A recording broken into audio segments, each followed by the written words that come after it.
Halika rito, meron sa'yo papakita. Iilan sa quality sasakyan ba gagamitin? Pang travel, pang negosyo, road trip pa. Buti na lang dito napatpad ka na. Hello, what's up mga bossing? Kamusta tayong lahat dyan? Welcome to Surplus Pinas.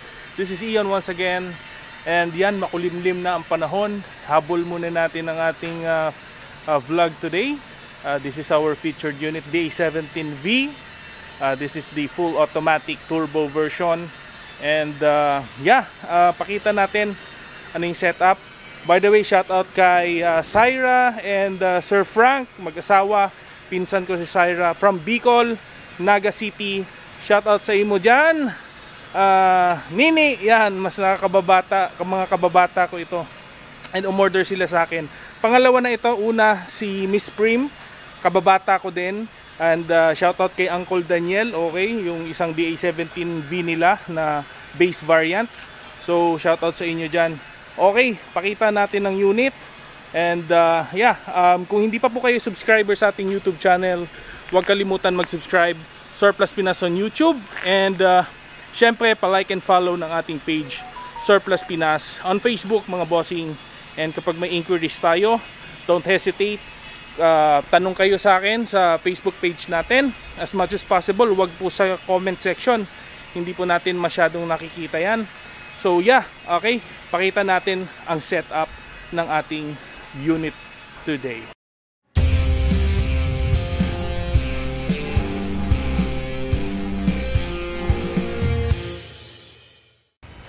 Okay, yan mga bossing, yan na nga.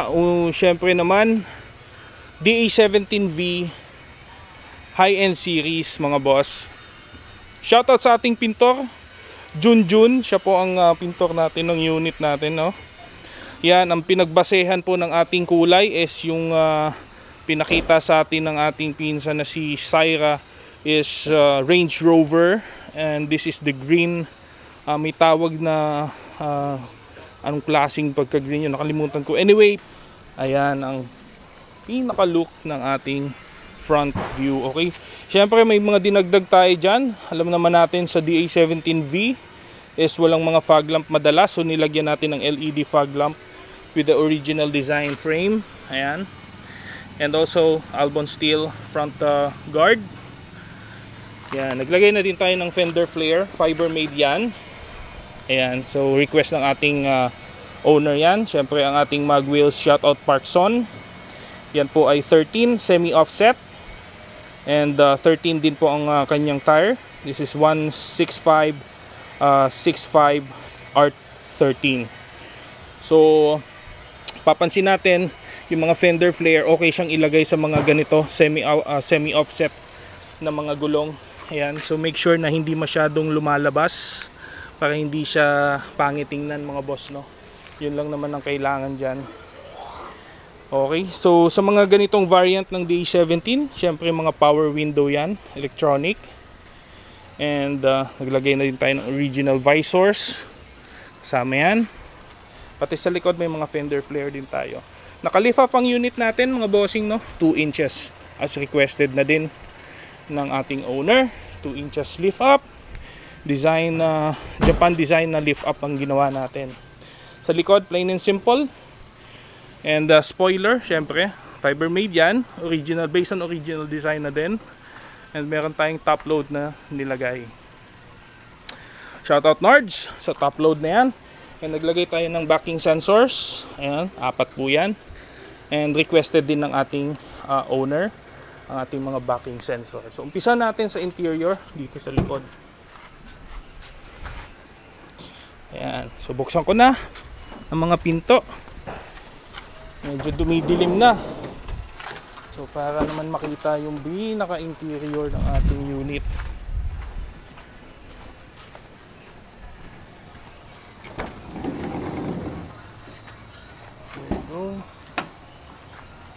Okay.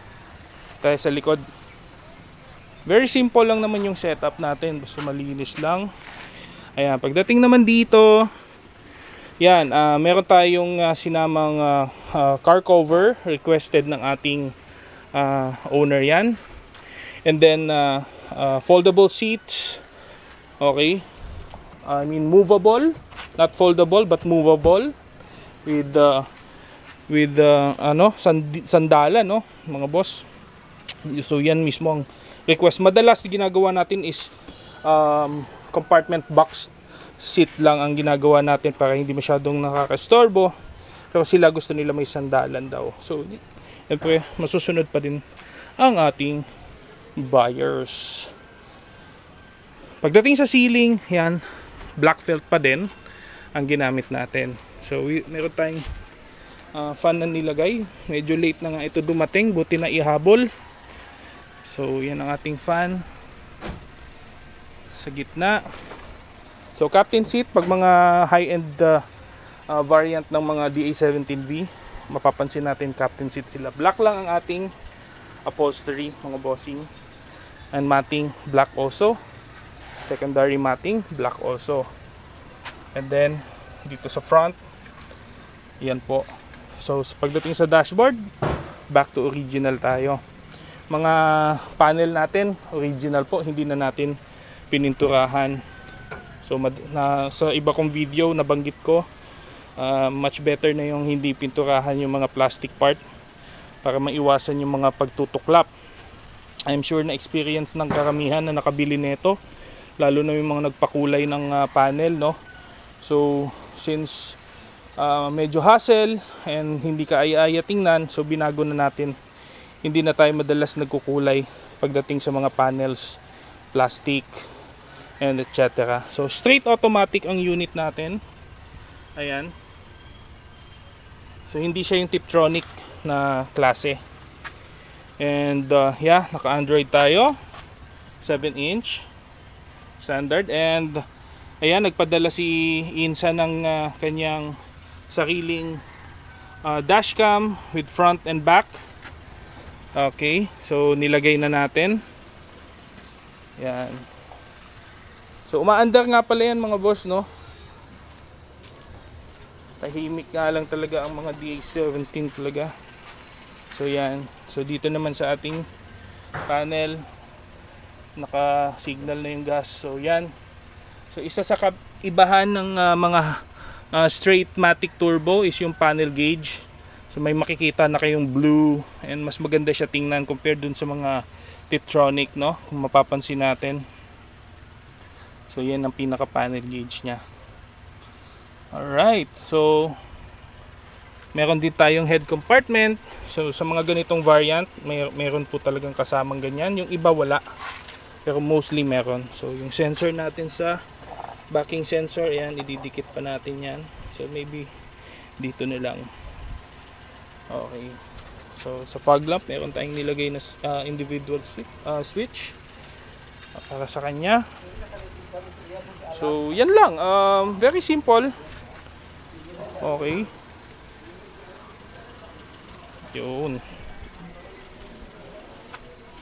Yan ang DA17V natin, going for Bicol, Naga City, sa aking kinalakihan na lugar, Zone 3, Pagdaikon.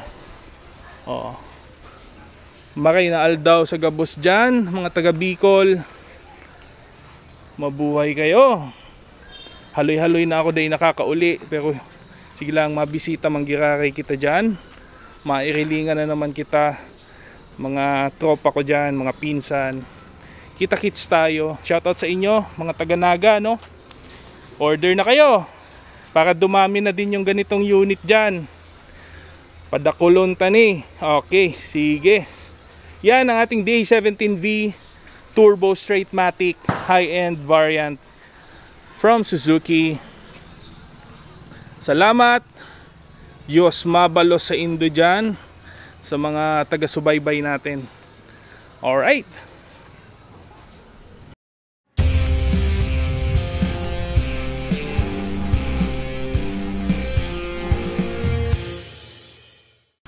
Yun na nga, and yan ang ating unit. Nagpapawisan na tayo, mga boss. Yan ang DA17V going to Bicol mamaya. Shoutout kay Bongski, siya maghahatid yan.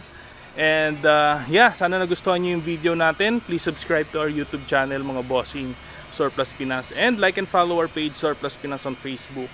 Maraming salamat po sa pagtambay, pagsubaybay. And kita-kita ulit tayo mga boss sa ating susunod na video. This is Ian once again of Surplus Pinas. Mabuhay po kayo.